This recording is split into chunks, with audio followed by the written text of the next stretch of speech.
দেখিল বালক ঘরের কোণে কলসিতে নাই পানি, বহু দূর পথ ঝর্ণা হতে কলসি ভরিয়া আনি। অন্ধকার গভীর রজনী, ঘরের মধ্যে পানি নাই। বয়স কত বছর? 10 বছরের বালক দেখলো ঘরের মধ্যে পানি নেই। মায়ের তৃষ্ণা মিটাইবেন বলি গভীর অন্ধকারে ছুটিয়া বাহিরে হইল একাকী কলসি লইয়া ঘাড়ে। কলসটা কাঁধের মধ্যে নিয়া, বাড়ির মধ্যে কোনো কুয়া ছিল না, টিউবওয়েল ছিল না, পানির ট্যাপ ছিল না, ট্যাঙ্কি ছিল না। বহু দূর পাহাড়ি ঝর্ণা থেকে পানি ভরে এনে কাঁধের মধ্যে কলস নিয়ে পানি এনে দেখতেছে মা ঘুমায় গেছে। আমাদের মতো এমন ইলেকট্রিসিটি ছিল না, কারেন্ট ছিল না যে সুইচ দিবে মা উঠে এরপরে পানির জগ গ্লাস নিয়ে পানি পান করবে। অন্ধকার ঘরের মধ্যে বাইজিদ চিন্তা করলো, আমি যদি পানির পেয়ালাটা রেখে দেই, আমার অসুস্থ মা, রোগাগ্রস্ত মা কোথায় পানি খুঁজবে? মায়ের কষ্ট হয়ে যাবে। মা তো ঘুমায় গেছে। গ্লাসের মধ্যে পানি নিয়ে মায়ের শিওরে দাঁড়াইলেন, চিন্তা করলেন ডাক দিব কি দিব না। মা চিন্তা করলেন ডাক দিব কি দিব না। সন্তান চিন্তা করলো মাকে আমি ডাক দিব কি দিব না। এই চিন্তা করে হঠাৎ করে বুদ্ধি আসলো, যদি আমি গ্লাসটা রেখে এরপরে শুয়ে পড়ি, অসুস্থ মা অন্ধকারের মধ্যে হাত চালা দিয়ে গ্লাস খুঁজতে গেলে হয়তো পানি পড়ে বিছনা সব নষ্ট হয়ে যাবে। তার চেয়ে অপেক্ষায় থাকি, দেখিনি মা উঠে কিনা। পূর্ব গগন ফর্সা হইল, ডাকিয়া উঠিল পাখি, জননী মেলিল আখি। আল্লাহু আকবার বললেন না? অপেক্ষায় অপেক্ষা অপেক্ষায় শীতের রাত, থর থর করে কাঁপতেছে বাইজিদ। শীতের রাত, মা প্রথম নজর দিয়ে তাকায় দেখে, চোখ মেলে দেখে বাইজিদ থর থর করে কাঁপে, হাতের মধ্যে পানি। ঘুমের ঘরে অনেক সময় আমরা অনেক কিছু বলি, পরে আর মনে থাকে না, হয় না এমন? মা ডাক দিয়ে বলছেন, বাবা তোমার হাতে পানি কেন? বলে, মা গভীর রাত্রে তুমি পানি চেয়েছিলা, ঘরে পানি ছিল না, ওই অমুক ঝর্ণা থেকে যে পানি পেয়েছি ওখান থেকে পানি ভরে এনে আস্তে আস্তে তুমি ঘুমায় পড়েছ। তুমি ঘুমায় পড়েছ, এখন চিন্তা করলাম তোমাকে ডাক দিব, দিয়ে এরপরে পানি খাওয়াবো। তুমি অসুস্থ, একটু ঘুমাচ্ছ, যদি আবার তোমার ঘুম ভাঙার কারণে অসুস্থতা বেড়ে যায়। বাবা তুমি কেন গ্লাসটা রেখে এরপরে ঘুমাইলা না? মা তুমি খুঁজতে যে পানিটা পড়ে যে বিছনা ভিজে যাবে, এই চিন্তা করে আমি পানিটা রাখি নাই। বাইজিদের মা ওযু করে এসে পানিটা পান করে সন্তান এবং মা দুইজনে যায় নামাজের মধ্যে ফজরের নামাজ আদায় করে বাইজিদকে বিছানার মধ্যে শোয়ায় দিয়া মা আবার যায় নামাজে চলে এসেছে। এসে দুইটা হাত আল্লাহ তাআলার দরবারে উঁচু করে আল্লাহ তাআলাকে ডাক দিয়ে বললেন, ওগো আসমানের মালিক আল্লাহ, আমার সন্তান আজকে রাত্রে আমার জন্য কি করেছে তুমি তোমার আরশে আজিম থেকে তাকায়া তাকায়া দেখেছো। আমি আমার সন্তানের জন্য মা হইয়া কি দোয়া করব, দোয়ার কোয়ালিটি আমি বুঝি না। তোমার কাছে ছোট্ট একটা দোয়া করি, আশা করি তুমি আমার দোয়াকে ফিরায় দিবা না। ওগো আল্লাহ, আমি আমার সন্তান বাইজিদের জন্য দোয়া করি, তুমি আমার সন্তান বাইজিদকে ওলি না বানাইয়া সুলতানুল আরেফিন, সমস্ত ওলিদের লিডার এবং নেতা বানাইয়া দিবা। ওগো আমার বন্ধুরা, আপনাদের এই প্রসিদ্ধ ঘটনা সকলের জানা। মায়ের এক মুনাজাতে বাইজিদ বুস্তামি সুলতানুল আরেফিন, সমস্ত ওলিদের লিডার এবং নেতা হইয়া গেছে। সালাসাতুল্লাহ তারাদ্দু দাওয়াতুহুম, দাওয়াতুল ওয়ালিদাইন, দাওয়াতুল মাজলুম ওয়া দাওয়াতুস সাইমি ইযা আফতার, ওয়া দাওয়াতুস সাইমি ইযা আফতার। সামনে আসতেছে মাহে রমাদান মাস। এক নাম্বার বলতেছিলাম, সর্বপ্রথম বিশ্বনবী সাল্লাল্লাহু আলাইহি ওয়াসাল্লামের হাদিস। বিশ্বনবী ডাক দিয়া বলেন, তিন ব্যক্তির দোয়া এবং আল্লাহ তাআলার আরশ আজিমের মধ্যে কোনো পর্দা নাই। লা শাক্কা ফিহি ওয়া লা রাইবা ফিহি, এর মধ্যে কোনো সন্দেহের কোনো অবকাশ নাই। কেউ যদি সন্দেহ করে দোয়া কবুল হয়েছে কি হয় নাই, হবে কি হবে না, ঈমান চলে যাবে, বিশ্বনবীর উপর থেকে ঈমান চলে যাবে তার। আল্লাহর হাবিব বলেন, নেক দোয়া করো কার বদদোয়া করো, সন্তানের জন্য মা বাবা যেই দোয়া করবে সাথে সাথে কবুল হয়ে যায়। আরো জোরে বলেন। দ্বিতীয় নাম্বার মজলুম ব্যক্তি, সন্তানের জন্য মা বাবা যেই দোয়া করবে এই দোয়া কবুল হয়ে যায়। বাইজিদ বুস্তামি রাহমাতুল্লাহি আলাইহি কথা বলতেছিলাম, মায়ের এক মুনাজাতে বাইজিদ বুস্তামি রাহমাতুল্লাহি আলাইহি সুলতানুল আরিফিন সমস্ত ওলিদের লিডার এবং নেতা হয়ে গেছে। কেমন ওলি হইলেন, কেমন লিডার এবং নেতা হইলেন। এই বাইজিদ যখন হজ করার জন্য হেরেমের মধ্যে প্রবেশ করতেন, আল্লাহ তাআলাকে আল্লাহ বলে যখন ডাক দিতেন, আসমানের সমস্ত দরজাগুলি খুলে দিয়ে বাইজিদের ডাকের জবাব আল্লাহ তাআলা দিয়ে দিতে। প্রতি বছর হজ করতে যায়, আল্লাহ তাআলার সাথে কথা বলে, আল্লাহ তাআলাকে ডাক দিয়ে বলেন, আল্লাহ এবছর কার কার হজ কবুল হয়েছে আর কার কার হজ কবুল হয় নাই।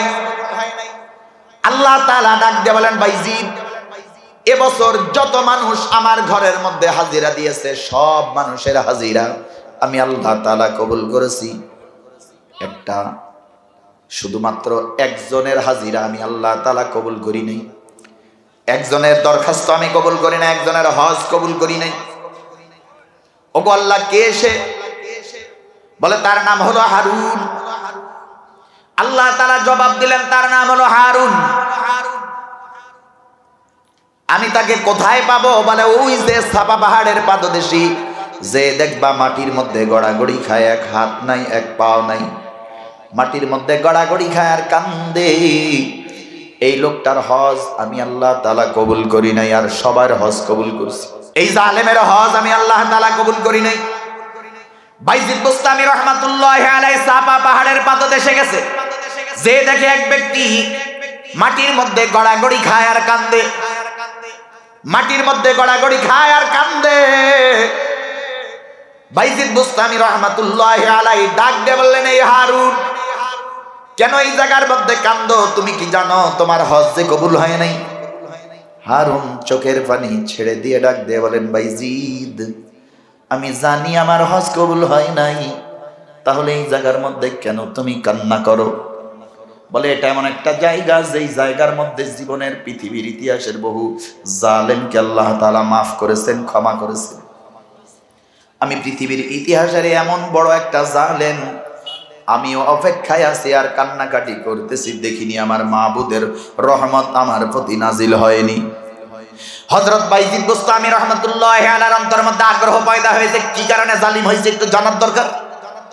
হ্যাঁ, হযরত বাইজিদ ডাক দিয়ে বলেন, এই হজ করার জন্য আসলা, সাফা পাহাড়ের পাদদেশের মধ্যে গড়াগড়ি খেয়ে কান্দো, চিত হয়ে বসে রয়েছে, হাত একটা নাই পা একটা নাই, এরপর এত কষ্ট করে হজের মধ্যে আসলা, দোয়া কবুলের জায়গার মধ্যে গড়াগড়ি দিয়ে কান্দো, এরপরে দোয়া কবুল করে নাই, কি এমন জুলুম করেছো তুমি দুনিয়ার জমিনে? হারুন হাউমাউ করে কান্না জড়িত কণ্ঠে ডাকতে বলছেন, বাইজিদ এই হাতটাও ছিল, এই পাটাও ছিল, এই হাত যখন ছিল, এই পা যখন ছিল, আমি রাগের বশীভূত হয়ে আমি একটা জালেম, মায়ের কথা ঠিক মতো শুনতাম না, নেশা করে এসেছি, অজ্ঞান অবস্থায় আমার হুশ কিছু আছে কিছু নাই, বাড়ির মধ্যে প্রবেশ করলাম, মা রাগারাগি করে আমি কেন এই খারাপ রাস্তার মধ্যে যাই।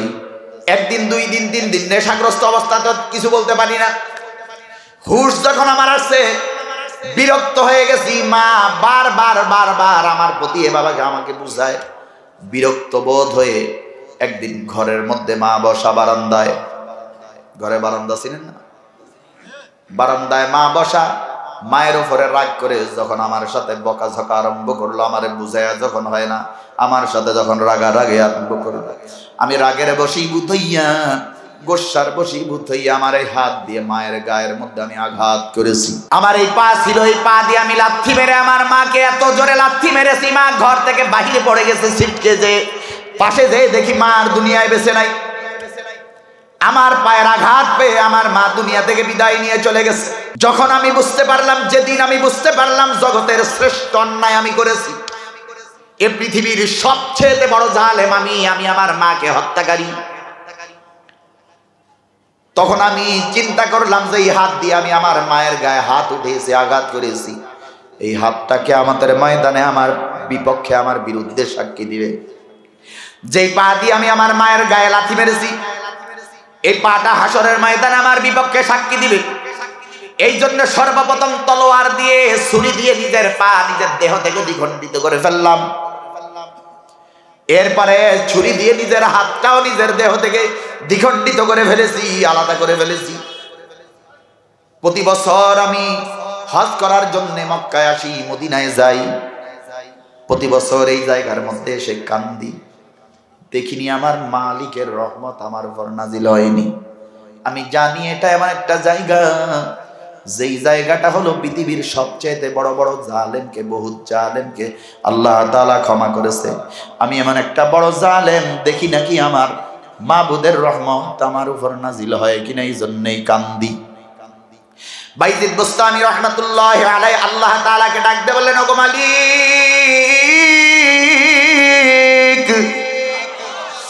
তোমার যেই বান্দা জাহেল থাকা অবস্থায়, মূর্খ থাকা অবস্থায় এত বড় অন্যায় করেছে, যখন বুঝ এসেছে, বিবেক যখন জাগ্রত হয়েছে, বিবেক জাগ্রত হওয়ার পরে নিজেকে যেই ব্যক্তি এত বড় সাজা এবং শাস্তি নিজেকেই দিয়েছে, তোমার রহমত কি তার উপরে একটু নাজিল হয় না? আল্লাহ তাআলা ডাক দিয়ে বললেন, বাইজিদ যাও যাও, তোমার কাছে তুমি চলে যাও। এই জালেমের জন্য তুমি আমার কাছে ক্ষমা প্রার্থনা করবা না। হাসরের ময়দানে এই জালেমকে আমি আল্লাহ তাআলা তার মায়ের সামনে আর তাকে এবং তার মাকে দুইজনকে মুখোমুখি দাঁড় করাবো।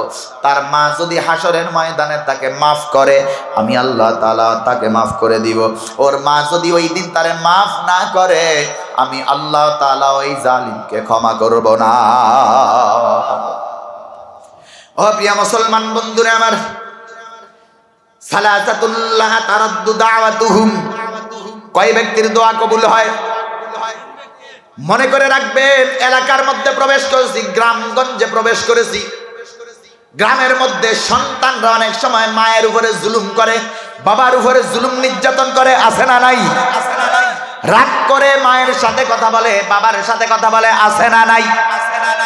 ও প্রিয় মুসলমান, মা বাবা এমন সম্পদ, রেজার রব্বি বিরজাল ওয়ালিদাইন, পিতার সন্তুষ্টিতে আল্লাহ তাআলা সন্তুষ্টি, মায়ের সন্তুষ্টিতে আল্লাহ তাআলা সন্তুষ্ট। খবরদার মা বাবার সাথে বেয়াদবি করা যাবে না। অনেকের মা কবরে চলে গেছে, অনেকের বাবা কবরে চলে গেছে। ওই সন্তানেরা আজকে এই ময়দানের মধ্যে, কোরআনের ময়দানে এসেছেন। কোরআনের ময়দানে কোরআনের কথাগুলি শ্রবণ করার পরে যখন আখিরি মুনাজাতে দুইটা চোখের পানি ছেড়ে দিয়া মা বাবার গুনাহের জন্য, মাগফিরাতের জন্য যখন কান্নাকাটি করবেন, অবশ্যই আল্লাহ তাআলা বলেন, ওয়া কাদা রাব্বুকা আল্লা তা'বুদু ইল্লা ইয়াহু ওয়া বিল ওয়ালিদাইনি ইহসানা ইম্মা ইয়াবলুগান্না ইনদাকাল কিবারা আহাদুহুমা আও কিলাহুমা ফালা তাকুল লাহুমা উফফিন ওয়া লা তানহারহুমা وَقُلْ لَهُمَا قَوْلًا كَرِيمًا وَاخْفِضْ لَهُمَا جَنَاحَ الذُّلِّ مِنَ الرَّحْمَةِ وَقُلْ رَبِّ ارْحَمْهُمَا كَمَا رَبَّيَانِي صَغِيرًا। সকলে আমার সাথে পড়েন, রব্বি ইরহামহুমা কামা রব্বায়ানি সগীরা।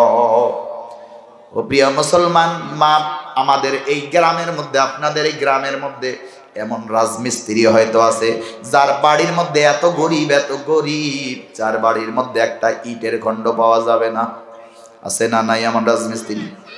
কিন্তু দেখবেন বড় বড় বিল্ডিং, অট্টালিকা মানুষকে বানায়া দিতেছে, দেয় না? মা বাবা এমন নিজে ওলি না, কিন্তু দোয়া করে সন্তানকে ওলি বানায়া দিতে পারে। নিজে গুনাহগার, নিজে পর্দা করে না, কিন্তু দোয়া করে সন্তানকে বিশাল ওলি বানায়া দিতে পারে। মা বাবা এমন সম্পদ। দ্বিতীয় নাম্বার, বিশ্ব নবী বলেন, দাওয়াতুল মাজলুম, মজলুম ব্যক্তির দোয়া। মজলুম যারা হবে, যাদের উপরে জুলুম করা হয়েছে, অত্যাচার করা হয়েছে, নির্যাতন করা হয়েছে, এই কথার থেকেই আমি হাদিস বর্ণনা করেছিলাম। পয়গম্বর নূহ আলাইহিস সালাতু ওয়াস সালামের উপরে জুলুম, অত্যাচার, নির্যাতন করেছে তার জাতি। কথা কয় না? মনে আছে নি আপনাদের?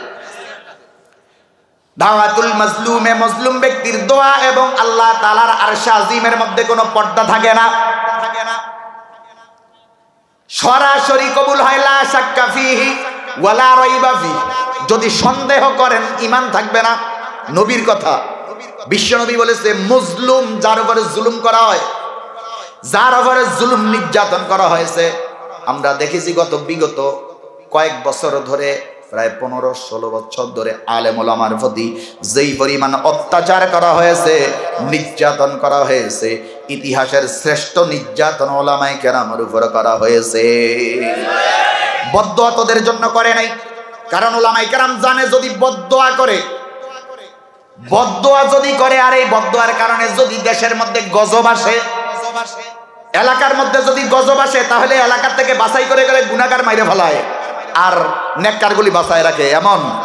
হ্যাঁ, এমনটা না। যদি সিডর আসে, যদি তুফান আসে, ঘূর্ণিঝড় আসে, তাহলে পাইকারি হারে ইমাম সাহেবের ঘরও নেয়, মুয়াজ্জিনের ঘরও নেয়, মুফতি সাহেবের ঘরও নেয়, মুহাদ্দিস সাহেবের ঘরও নেয়, মদখোরের ঘরও নেয়, জুয়াখোরের ঘরও নেয়, জেনাখোরের ঘরও নেয়। কথা ঠিক কিনা? ওলামায়ে কেরাম জানে যদি বদদোয়া করি, এই বদদোয়ার কারণে যদি দেশের উপরে আযাব আসে, গজব যদি আসে, তাহলে নিরপরাধ শিশুরা পর্যন্ত এই আযাব থেকে রেহাই পাবে না। এজন্য ওই যে 2013 সালের 5 মে শাপলা চত্বরে নির্বিচারে ওলামায়ে কেরামের উপরে যেইভাবে নির্যাতন করেছে, পাখির মতো গুলি করে করে মানুষগুলিকে মারা হয়েছে। কথা ঠিক না? পাখির মতো গুলি করে করে মানুষগুলিকে মারা হয়েছে। মানবতা ফেরিওয়ালা যারা কোথায় ছিল এতদিন তারা? প্রিয় মুসলমান বন্ধুরা আমার, এত অত্যাচার করেছে, নির্যাতন করেছে, কিন্তু বদদোয়া করে নাই।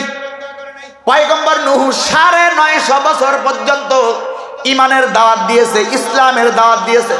কল্পনা করা যায় না, ধৈর্য তো আর ধরে না। আমরা 1 দিন 2 দিন 3 দিন যদি আমাদের কথা না শুনে আমরা বিরক্ত হয়ে যাই।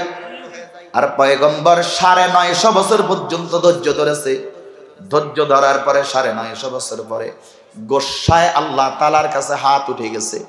আল্লাহ তাআলার কাছে রাগে গোসায় ফেটে পড়ে আল্লাহ তাআলার দরবারে 2টা হাত উঁচু করে বলতেছে, ওগো আল্লাহ, সারাদিন সহ্য করতে পারি না, পাথরের আঘাতের উপরে আঘাত, আঘাতের উপরে আঘাত, পাথরের নিচে হারায় যায়, সহ্য করতে পারি না।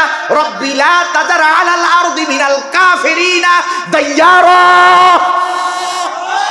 ওগো আল্লাহ, এই কাফেরদের একটা ঘর বাড়িকেও তুমি ছাড়বা না, একটা ঘর বাড়িকেও ছাড়বা না। খালি কাফেরদের ধ্বংস করবা তা নয়, কাফেরদের ঘর বাড়িকেও তুমি ছাড়বা না। আমি একটু আগে বলছিলাম মজলুমের দোয়া আর আল্লাহ তাআলার আরশ আজিমের মধ্যে কোনো পর্দা আসেনি? কোনো পর্দা নাই। আল্লাহ তাআলা তো দোয়া কবুল করে ফেলছে। পয়গম্বররা মুস্তাজাবুদ দাওয়া, দোয়া কবুল করেছেন। ভাই আপনারা যারা দাঁড়ায় আছেন পিছনে, মেহেরবানি করে, আমি অল্প সময় বয়ান করব, মেহেরবানি করে একটু ভিতরে এসে বসেন, কেননা এটা হলো জান্নাতের বাগান। লা ইয়াকুদু কওমুন ইয়াযকুরুনাল্লাহ ইল্লা হাফাতুহুমুল মালাইকা ওয়া গাশিয়াতুহুমুর রাহমা ওয়া নাযালাত আলাইহিমুস সাকিনা ওয়া যাকারাহুমুল্লাহু তাআলা ফী মান ইনদা। বিশ্বনবী ডাক দিয়ে বলেন, কোন এলাকার মধ্যে যদি কোনো কওমের লোকেরা, কোনো গোত্রের লোকেরা একত্রিত হয়ে এক জায়গার মধ্যে বসে আল্লাহ তাআলার স্মরণ করে, ওই জায়গার মধ্যে ইল্লা হাফাতুহুমুল মালাইকা, চতুর্দিক থেকে ফেরেশতারা একটা বেষ্টনী দিয়ে নেয়। এখন আপনারা কি চান ফেরেশতাদের বেষ্টনীর ভিতরে থাকতে নাকি বাইরে থাকতে চান? হ্যাঁ, যদি ভিতরে থাকতে চান মেহেরবানি করে ভিতরে চলে আসেন।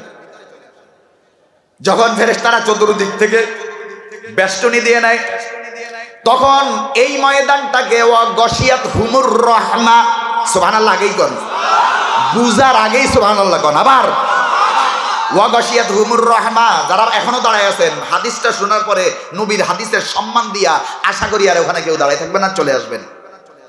প্রিয় ভাইরা, ওয়া গাশিয়াতুহুমুর রাহমা, আল্লাহ তাআলার হাবিব বলেন আল্লাহ তাআলার রহমতের চাদর দিয়ে তখন তাদেরকে ঢেকে নেয়। আল্লাহর রহমতের চাদর, দয়ার চাদরের বাহিরে কে থাকতে চায় রে? কে থাকতে চায়? আসেন, রহমতের চাদরের নিচে চলে আসেন। দোকানপাট, রাস্তাঘাট, বাড়ি, গাড়ি, বন্দর, যে যেখানে আছেন মেহেরবানি করে কোরআনের মাহফিলের নিচে সামিয়ার নিচে চলে আসুন। এটা কোরআনের মাহফিলের সামিয়ানার নিচ নয়, এটা হলো আল্লাহ তাআলার রহমতের চাদরের নিচ। চিৎকার বেড়ে গান সুবহানাল্লাহ। ওয়া গাশিয়াতুহুমুর রাহমা, আল্লাহর হাবিব বলেন ওয়া নাযালাত আলাইহিমুস সাকিনা। আল্লাহ তাআলা যখন রহমতের চাদর দিয়ে তাদেরকে ঢেকে নেয়, তখন আল্লাহ তাআলা সাকিনা তাদের উপর নাজিল করেন, শান্তি নাজিল করতে থাকেন।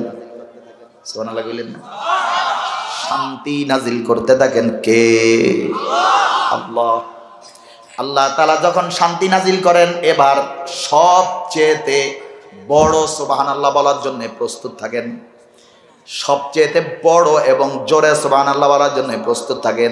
আপনাদের জন্য বিশ্বনবী খোশ খবর দিয়ে গেছে। খোশ খবরই সুখবর কাদের জন্য? যারা এই ময়দানের মধ্যে বসছে।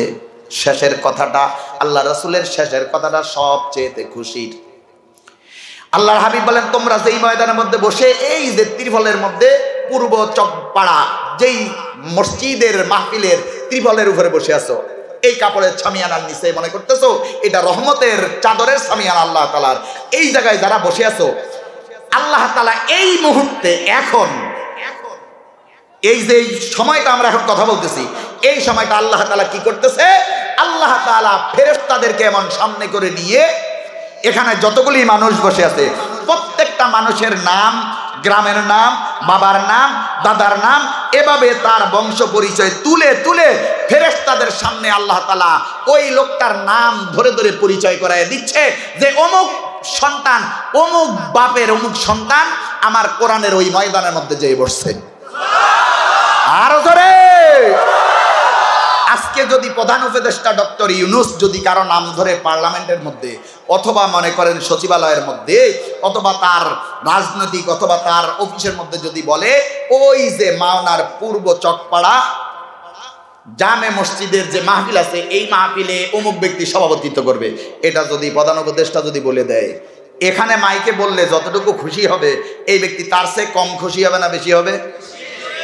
যদি জাতিসংঘের পার্লামেন্টে যদি এটা যদি ঘোষণা করা হয়, তাই এই ব্যাপারটা তো মনে করেন যে পাগলে এমন এই লোকটা এত খুশি হবে, খুশির টেলা হয়তো জ্ঞান হারিয়ে ফেলবে। হ্যাঁ, আরে আমার নাম পার্লামেন্টে বলতেছে, আমার নাম জাতিসংঘে বলতেছে। প্রিয় ভাই, স্বাভাবিকভাবে আপনার একটা সন্তান যদি কোথাও যদি পাস করে, মাইকে যদি তার নামটা স্কুলের মাইকে যদি বলে দেওয়া হয়, তখন আপনার কেমন খুশিটা লাগে? কথা কয় না, অনেক খুশি লাগে। বিশ্বনবী ডাক দিয়ে বলেন, যেই ময়দানের মধ্যে এখন বসে আছো একটা একটা মানুষের নাম ধরে ধরে আল্লাহ তাআলা এখন ফেরেশতাদের সাথে তোমাদের আলোচনাগুলি করতেছে। ওয়া গাশিয়াতুহুমুর রাহমা ওয়া নাযালাত আলাইহিমুস সাকিনা ওয়া যাকারাহুমুল্লাহু তাআলা ফি মান ইনদাহ। আল্লাহ তাআলা তোমাদেরকে এখন তোমাদেরকে নিয়ে আলোচনা করতেছেন। চিৎকার মেরে কোন সুবহানাল্লাহ। এজন্য মাহফিলের মধ্যে আপনারা যারা বসছেন খুশি না বেজার? আমি কি আর একটু সামনে অগ্রসর হইতে পারি কিনা? আর একটু আলোচনা করব আপনাদের সামনে। নূহ আলাইহিস সালাতু ওয়াসসালাম বদদুয়া দেওয়ার পরে কি আসছে? হ্যাঁ, গজব আসছে। গজবটার ভয়াবহতা কেমন একটু শুনবেন নি? হ্যাঁ, বিরক্ত হইতেছেন নাকি? আলোচনা কি ভালো লাগতেছে? চলবে? থাকবেন না ভাগবেন? কারা কারা ভাগবেন দুই হাত উঁচু করেন। দুইজন পাইছি ভাইয়া চলে যাবে। হ্যাঁ, এই দুইজন বুঝছে না, বুঝছে না, নতুন নতুন। হ্যাঁ, বুঝছে না। হ্যাঁ, প্রিয় ভাইরা, এটা আনন্দ করলাম। অনেকক্ষণ আপনারা ক্লান্ত হয়ে গেছেন আওয়াজ শুনতে শুনতে। প্রিয় ভাইরা, হযরত নূহ আলাইহিস সালাতু ওয়াসসালাম আল্লাহ তাআলার কাছে বলতেছেন, আল্লাহ আর তো সহ্য হয় না, রব্বি লা তাযার আলাল আরদি মিনাল কাফিরিনা দাইয়ারা, ধ্বংস করে দাও খালি কাফেরদেরকে না, এদের একটা ঘর বাড়িকেও ছাড়বা না। আল্লাহ তাআলা ডাক দিয়ে বলেন, নূহ তুমি যেইভাবে দোয়া করছো আযাবটা এভাবেই আসবে।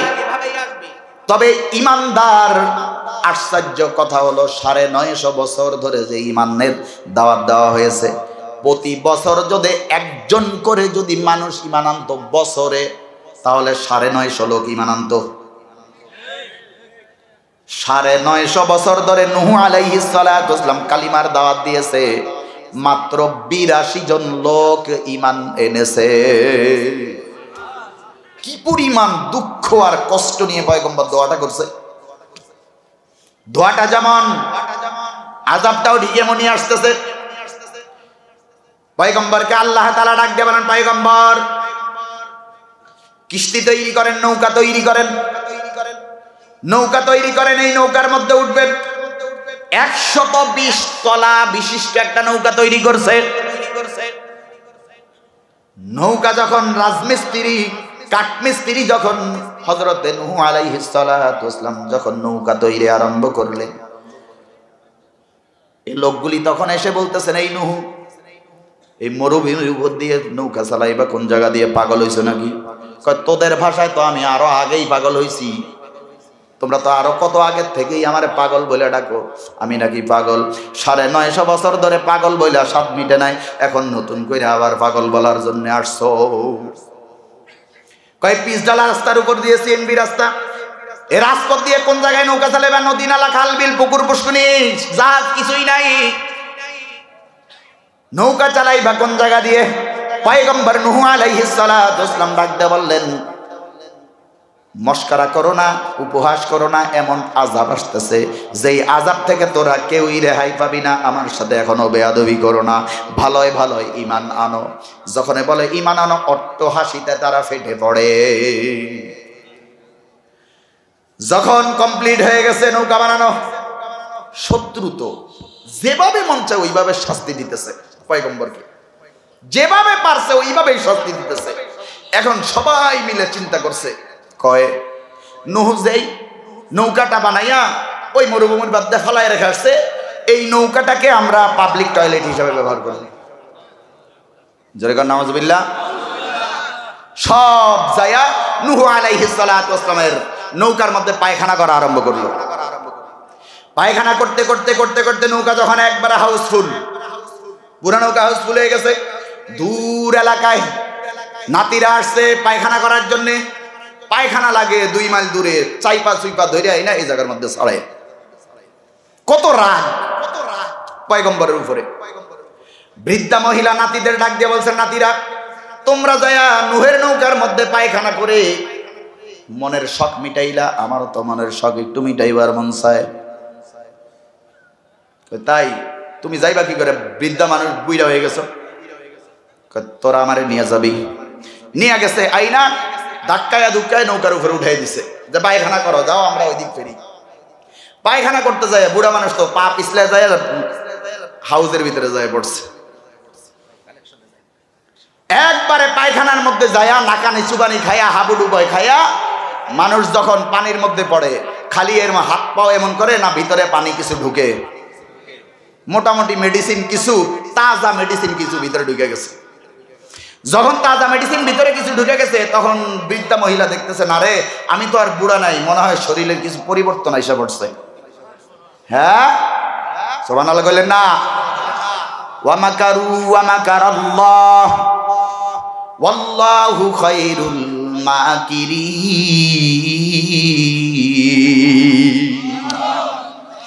আল্লাহ তাআলা ডাক দিয়ে বলেন, তোরা কত ষড়যন্ত্র করবি, যতই ষড়যন্ত্র করো আমি আল্লাহ তাআলা ষড়যন্ত্রের কৌশল অবলম্বন করে ষড়যন্ত্রের মোকাবেলা করব। ওরা ষড়যন্ত্র করেছে, পায়খানা করেছে। বৃদ্ধা মহিলা পায়খানা থেকে ডুব দিয়া উঠা দেখে, পায়খানা খাওয়ার পরে দেখে জোয়ান হয়ে গেছে। নাতি করে কয়, শরীরে শক্তি চলে আসছে। নাতিদেরকে বলতেছে, চল। কই যাব? কে তুমি? কয় আমি তোদের দাদি। কয় 86 বছরের বৃদ্ধা মহিলা ফালাইছি, এখন তুমি দেখি তুমি 20 বছরের জোয়ান হয়ে গেলা, কারণ কি? কয় কারণ হলো ওই যে পড়ছে ওখান থেকে একটু মেডিসিন পেটে চলে গেছে, পেটে চলে যাওয়ার কারণে জোয়ান হয়ে গেছি, এখানে আর দেরি করা যাবে না। বুইড়া নাতিটা ডাক দিয়া বলছে যে এটার দাড়ি দাড়ি পেকে গেছে। ও বলতেছে, দেখি আমি একটু খাইয়া দেখি আমি জোয়ান হইনি। হ্যাঁ, ওখান থেকে নিয়ে একটু এটা খাইয়া দেখে যে আরে আস্তে আস্তে আমারও তো শরীরে পরিবর্তন আইসা পড়তেছে। দে এবার এলাকার মধ্যে খবর ছড়ায় গেছে, যার যা রোগ ব্যাধি আছে খায় পায়খানা আর ভালো হয়ে যায়। সুবহানাল্লাহ। আল্লাহ তাআলা ডাক দিয়ে বলেন ওয়া মাকারু ওয়া মাকারাল্লাহ ওয়াল্লাহু খায়রুল মাকিরিন। তোরা ষড়যন্ত্র করবি, আমি আল্লাহ কৌশল অবলম্বন করবি, আমি আল্লাহ কৌশল অবলম্বন করে প্রতিহত করব তোদের ষড়যন্ত্র। যেই আয়না ঘর তোরা বানাইলি, সময় আসতেছে এই আয়না ঘরের মধ্যে আল্লাহ তাআলা তোদেরকেই আবার ঢুকাবে। আরো জোরে কর। প্রিয় মুসলমান বন্ধুরা আমার, এখন সবাই জগ নিয়ে আসে, গ্লাস নিয়ে আসে, মগ নিয়ে ঘরের মধ্যে রেখে দিবে, পায়খানা ঘরের মধ্যে গোছায় রাখে আলমারির তাকের মধ্যে নিয়া, যে যার যা অসুখ হবে এখান থেকে একটু খাইবা ভালো হয়ে যাবে। এখন নিতে নিতে পুরা নৌকা পরিষ্কার, সুবহানাল্লাহ না? পুরা নৌকা যখন পরিষ্কার হয়ে গেছে, একদল আইসা দেখে যে আরে কি নিমু, পায়খানা তো আর নাই, এই পানি নিয়ে আসছে, পানি আইনা সুন্দর কইরা ধুইয়া টুইয়া সাফ কইরা ওগুলা নিয়ে গেছে। কি করছে? যারা পরিষ্কার করাইতেছে আল্লাহ তাদেরকে দিয়া। এখন আরেক দল আইসা দেখে যে আহারে চিপা চাপার মধ্যে যা পায়খানা ছিল এগুলোই তো ধুইয়া নিয়ে গেছে, আমি কি করি? এবার নৌকার মধ্যে কাঠের মধ্যে যায় শোকে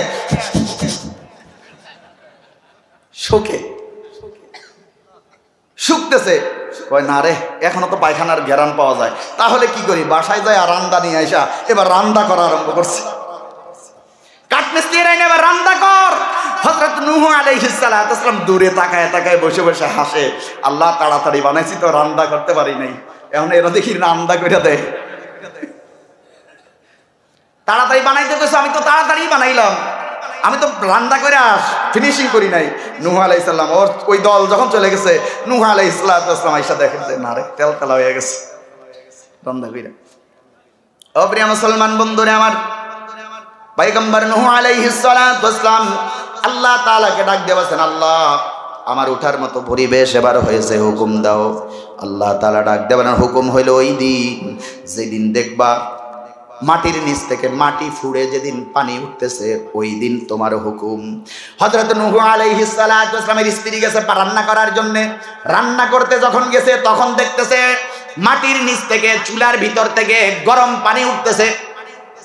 আরো ধরে গরম পানি মাটির নিচ থেকে উঠতেছে। পয়গম্বর নূহের কাছে খবর দেওয়া হয়েছে। পয়গম্বর নূহ আলাইহিস সালাম জাতিকে নিয়ে ৮২ জনকে সাথে করে নিয়ে নৌকায় উঠলেন। যত প্রকার প্রাণী আছে সমস্ত প্রাণী এক জোড়া করে নিলেন, একটা ছেলে আর একটা মেয়ে, পুরুষ একটা হাঁস, মহিলা একটা হাঁস। এরপরে যায় যত প্রকার প্রাণী নিলেন, গরু, ছাগল, মুরগি, ভেড়া, দুম্বা, যা কিছু প্রাণী আছে সমস্ত প্রাণী এক জোড়া করে উঠাইলেন, ছেলে মেয়ে মিলে উঠায়া। এর কারণ হলো এমন মহাপ্লাবন আল্লাহ তাআলা দান করবেন, এই মহাপ্লাবনের মধ্যে সব ধ্বংস হয়ে যাবে, কোনো কিছুই থাকবে না। সব যখন উঠানো শুরু হয়ে গেছে, উঠানো যখন কমপ্লিট হয়ে গেছে, আসমান থেকে যেমনি ভাবে বৃষ্টি বর্ষণ আরম্ভ হলো, জমিন থেকে জমিন ফেটে ঠিক এমনি ভাবে পানির ফোয়ারা জমিন থেকে বের হয়। পুরা পৃথিবীটা একবারে যেন হাসরের ময়দানের মতো, পুরা পৃথিবী মহাপ্লাবনে সমস্ত পৃথিবী একাকার হয়ে গেছে, সমস্ত পৃথিবী একাকার হয়ে গেছে মহাপ্লাবন। নূহ আলাইহিস সালামের সন্তান দূরে পাহাড়ের উপরে দাঁড়ানো। পয়গম্বর নূহ বলে, সন্তান রে আয়, সন্তান আয়, আমার নৌকার মধ্যে ওঠ রে কেনান, আমার নৌকায় ওঠ। সন্তানটা ছিল কাফের, যদিও পয়গম্বরের সন্তানের পরেও ছিল কি? জোরে বলেন, কেনান কি ছিল? কাফের। ডাক দিয়ে বলছে, সন্তান নৌকায় ওঠ। সন্তান ডাক দিয়ে বলতেছেন, না আমি পাহাড়ের উপরে আছি, আমাকে পানি ছুঁইতেও পারবে না। পয়গম্বর নূহ আলাইহিস সালাম ডাক দিয়ে বলেন, আজকের এই প্লাবন থেকে, মহাপ্লাবন থেকে কোনো একটা প্রাণী, কোনো একটা পাহাড় পর্বত পর্যন্ত বাদ যাবে না, সব ধ্বংস হয়ে যাবে। কথা বলতে বলতে এক ধাক্কায় কেনানকে যখন সাগরের মহাপ্লাবনের মধ্যে নিয়ে গেছে, তখন বলতেছে, বাবা আমারে বাঁচাও। পয়গম্বর যখন হাত উঠাইতে যাবে, আল্লাহ তাআলা ডাক দিয়ে বলেন, খবরদার পয়গম্বর নূহ, এই কাফেরের জন্য যদি আমার কাছে দোয়া করো, আমার কাছে যদি হাত উঠাও, পয়গম্বরের লিস্টের মধ্যে থেকে তোমার নাম কাটা যাবে। এর জন্য আমার কাছে মাপ চাইবা না। ও প্রিয় মুসলমান, এই জন্য নবীদের ওয়ারিস হলো উলামায়ে কেরাম। কারা? উলামায়ে কেরাম হলো নবীদের ওয়ারিস। উলামায়ে কেরাম নবীদের কথা যেমন তার উম্মতেরা শুনতো, উলামায়ে কেরামের কথা তার অনুসারীদেরকে শোনা লাগবে। আপনারা কাদের অনুসারী? জোরে বলেন, কাদের অনুসারী? এর কারণ হলো উলামায়ে কেরাম আপনাদেরকে নবীদের পথ দেখায়, ইসলামের পথ দেখায়, কোরআনের পথ দেখায়। এই জন্য আমরা উলামায়ে কেরামের পক্ষে থাকবো। রাজি আছেন তো? আলেমদের পক্ষে থাকবো, কোরআনের পক্ষে থাকবো। রাজি আছেন তো ইনশাআল্লাহ? এতদিন আমরা এই জমিনের মধ্যে, বাংলা জমিনের মধ্যে অনেক প্রকার বাংলার জমিন দেখেছি। সোনার বাংলা দেখলাম, রূপার বাংলা দেখলাম, শেষ পর্যন্ত এসে ডিজিটাল বাংলাদেশ আমরা দেখেছি। এবার থেকে সোনার বাংলা, রূপার বাংলা আর ডিজিটাল বাংলা নয়, এবারের বাংলাদেশ হবে কোরআনের বাংলাদেশ। সেই বাংলাদেশ, সেই কোরআনের বাংলাদেশ গড়ার জন্যে যদি সৈনিকের প্রয়োজন হয়, সেই সৈনিকের কাতায় কারা কারা নাম লেখাতে রাজি আছেন? দুই হাত উঁচু করে আল্লাহকে দেখায় দেন। এই মাহফিলের মধ্যেও আমি এবং আপনি বুদ্ধির বলে, শক্তির বলে আসতে পারি নাই। নিঃসন্দেহে কোনো এক মহাশক্তি আমাকে এবং আপনাদেরকে মাহফিলের মধ্যে আসার সহযোগিতা করেছেন। মুসলমানের আওয়াজ নিয়ে আবারও চিৎকার মেরে বলেন তো, এই মহাশক্তির নাম কি? ও প্রিয় মুসলমান বন্ধুরে আমার, ইশার নামাজের আজানের ধ্বনি বাংলাদেশের কয়েক লক্ষ মসজিদের মিনারা থেকে প্রায় একই সময় প্রচারিত হয়েছে। বুকে হাত দিয়ে বলেন তো দেখি, সমস্ত মুসলমানের সন্তানেরা কি ইশার নামাজ পড়ছেনি? আমাদের এই মাহফিলের মধ্যে অনেক মুসল্লি আছে, অনেক শ্রোতা আছে। আমাদের এই মাহফিলের প্যান্ডেলে অথবা এই পাশের মসজিদে যেই ইশার আজান দেওয়া হয়েছে, এই আজানের ধ্বনি যতটুকু জায়গার মধ্যে ক্যাপচার করেছে, যতটুকু জায়গায় ধ্বনি ছড়িয়ে পড়েছে, পৌঁছে গেছে, এতটুকু জায়গার সমস্ত মুসলমান কি ইশার নামাজ পড়ছেনি? হতে পারে আমাদের এই মাহফিলের মধ্যে অনেক লোক আছে যারা ওয়াজ শুনতে মোহাব্বত করে, কিন্তু যাদের নামাজ পড়তে ভালো লাগে না, এবং কি ইশার নামাজও তারা পড়ে নাই। মনে হয় বলছি কথা?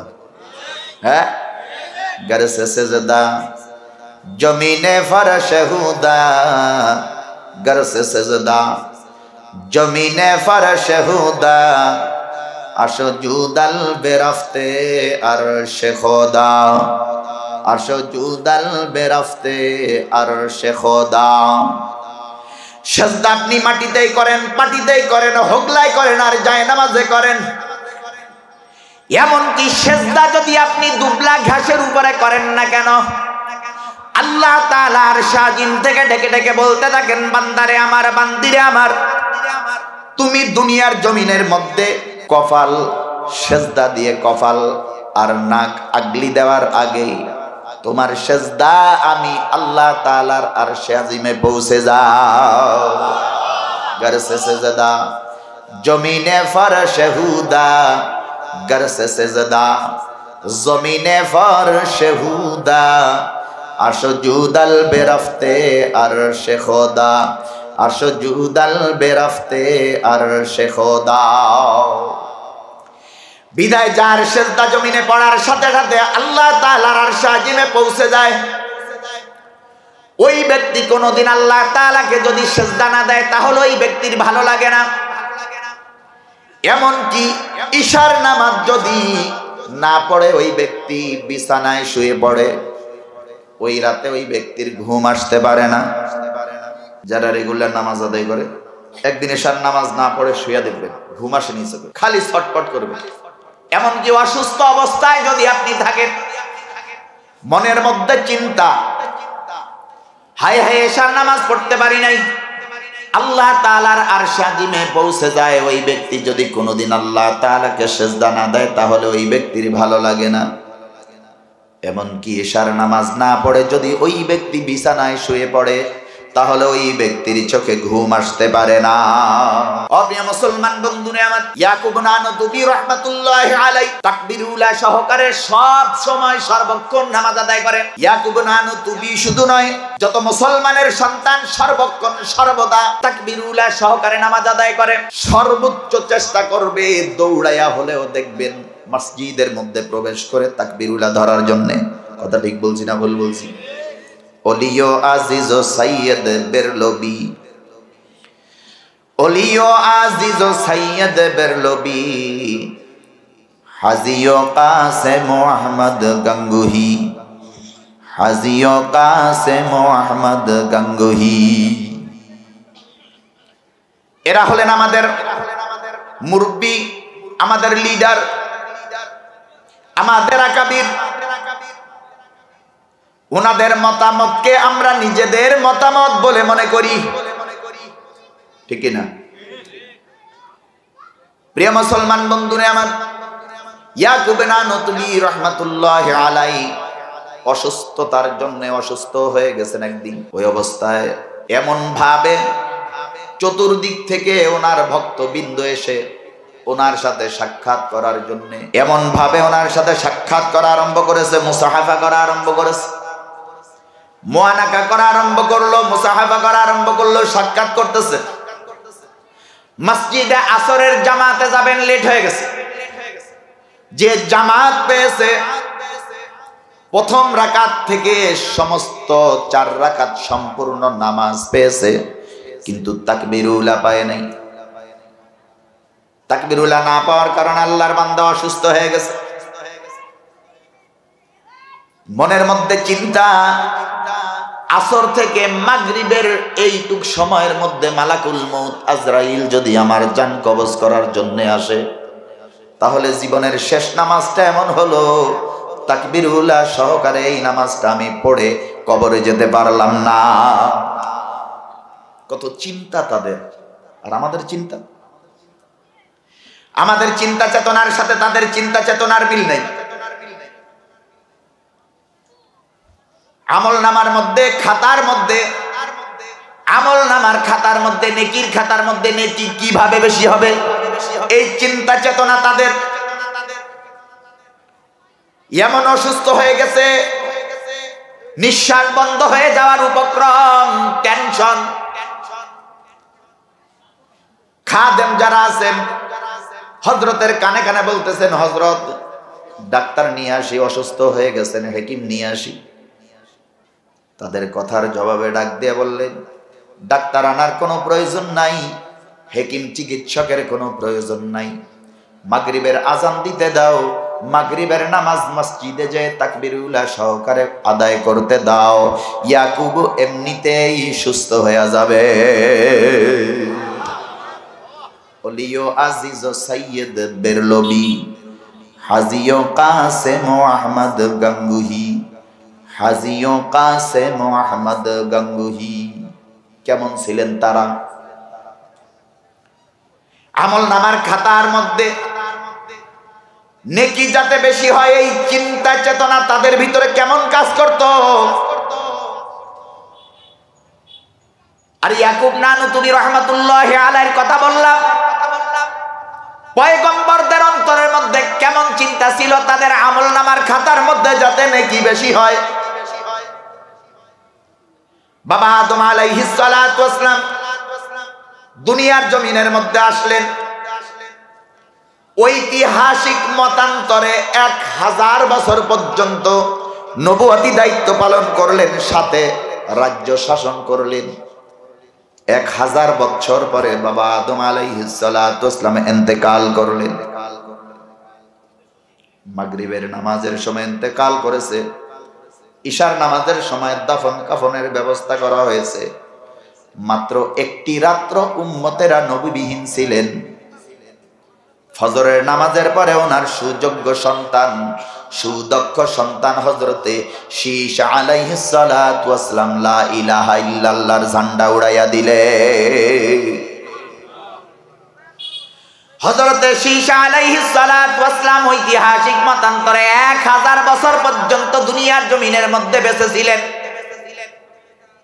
রাজ্য শাসন করেছেন, সাথে নবুয়াতি দায়িত্ব পালন করেছেন। 1000 বছর পরে বাবা আদম আলাইহিস সালাতু ওয়াস সালামের মতো তিনিও ইন্তেকাল করলেন। ঈশার নামাজের সময় দাফন কাফনের ব্যবস্থা করা হয়েছে।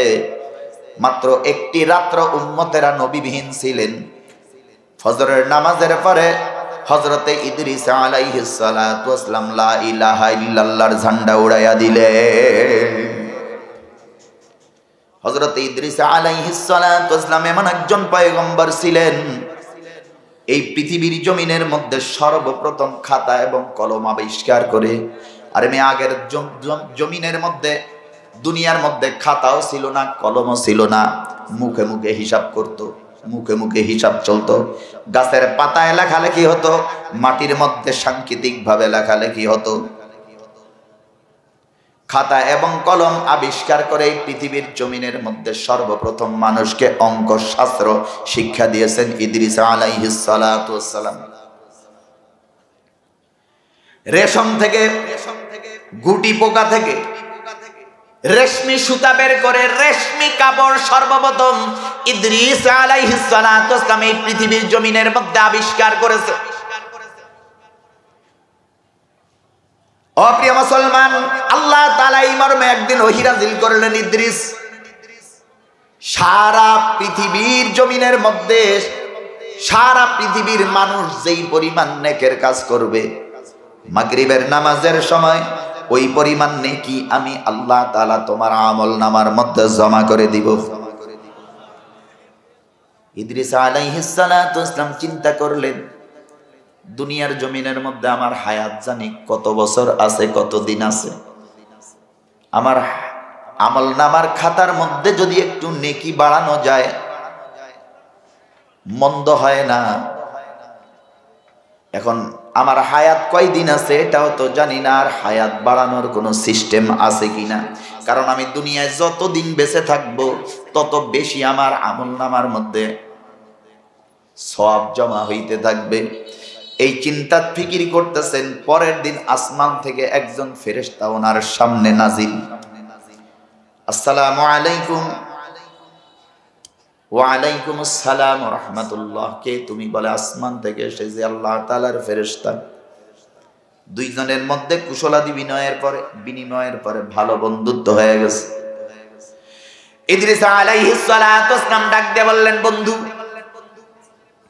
গতকালকে আল্লাহ তাআলা এই মর্মে আমার উপরে ওহী নাযিল করেছেন, সারা পৃথিবীর মানুষ যেই পরিমাণ নেকির কাজ সারা দিন করবে, মাগরিবের নামাজের সময় ওই পরিমাণ নেকি আমার আমলনামার মধ্যে আল্লাহ তাআলা দান করবেন।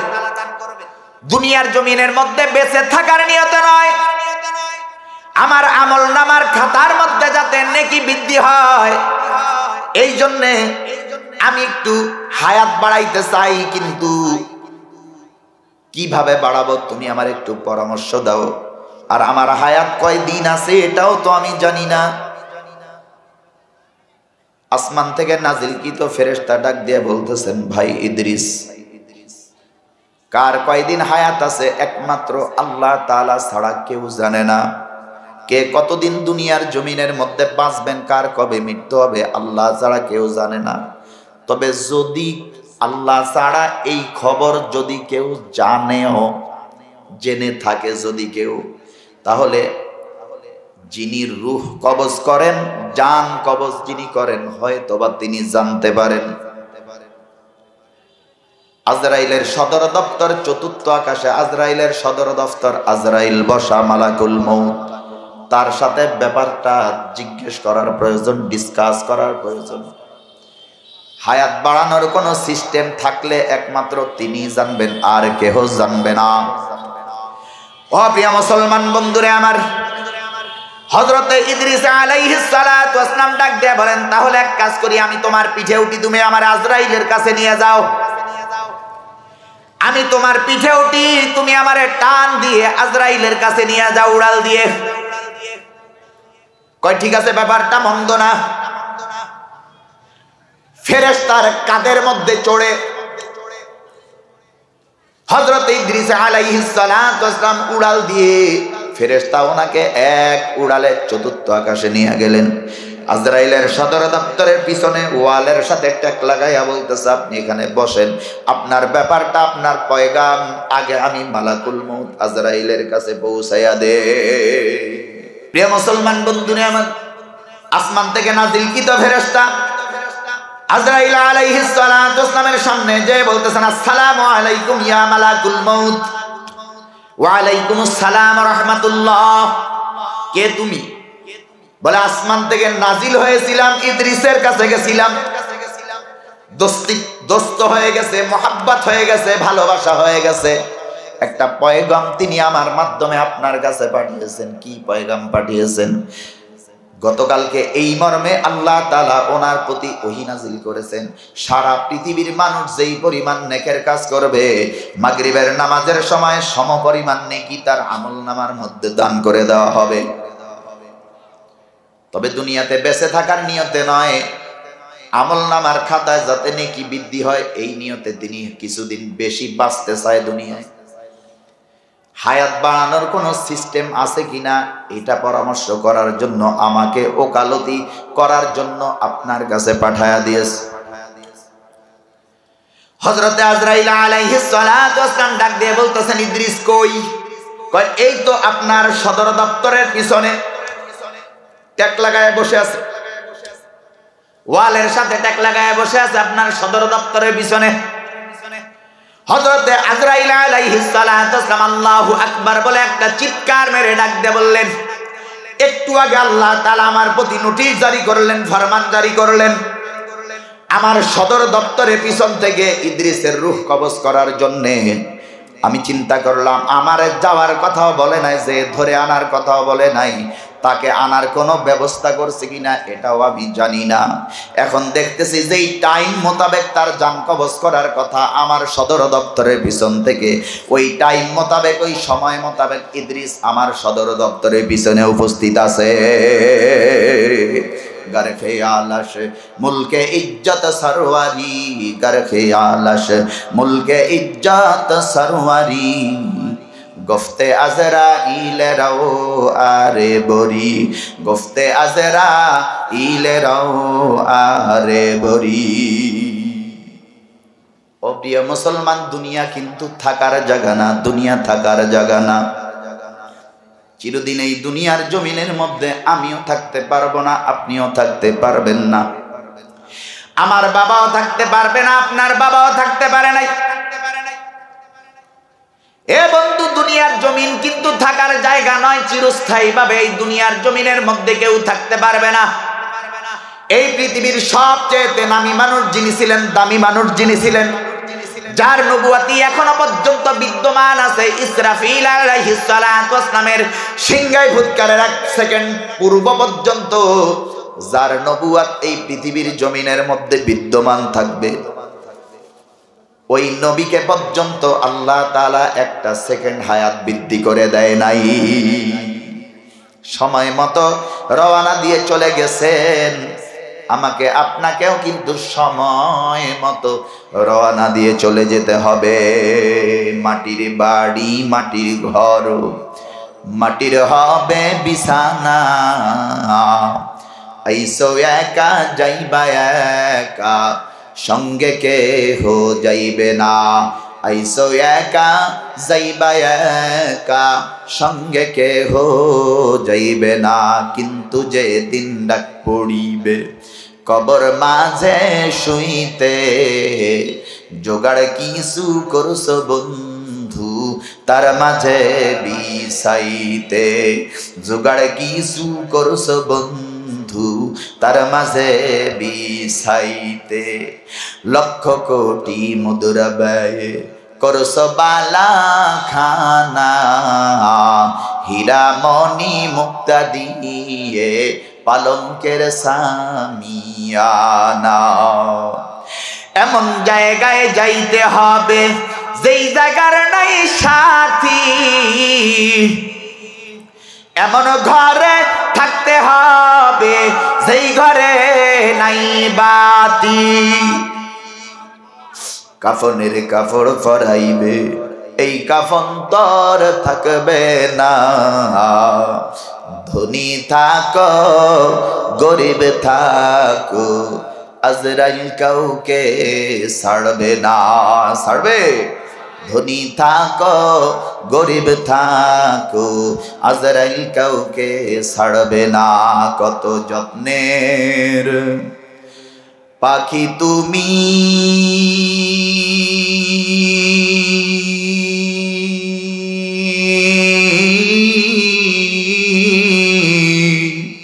কাজল বরণ টিয়া,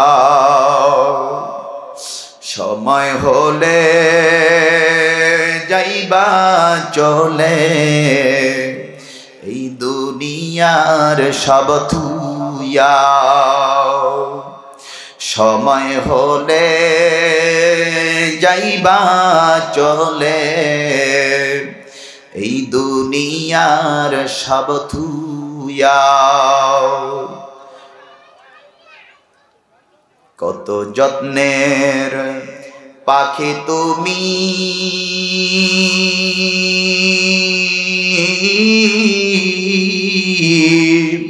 কাজল বরণ টিয়া, সময় হলে যাইবা চলে এই দুনিয়ার সব থুইয়া। সময় হলে যাইবা চলে এই দুনিয়ার সব থুইয়া। কত আদর করত তোমায় এই দুনিয়ার সব জনে, সবাই মিলিয়া রাখবে তোমায় বাড়ির নামার গ্রস্থানে।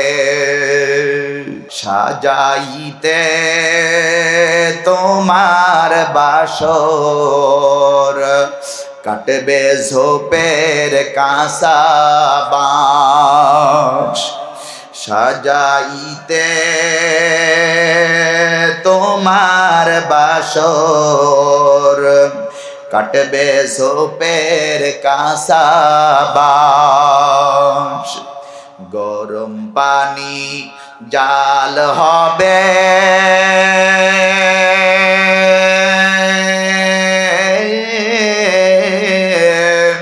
গোসলেরি লাগিয়া।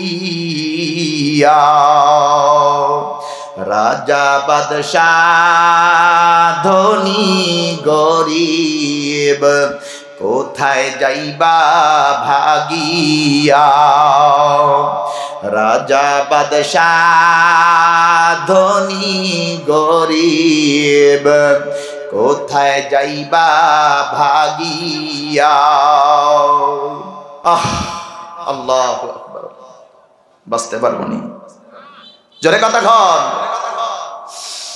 রাজা বাদশাহ ধনী গরিব কোথায় যাইবা ভাগিয়া।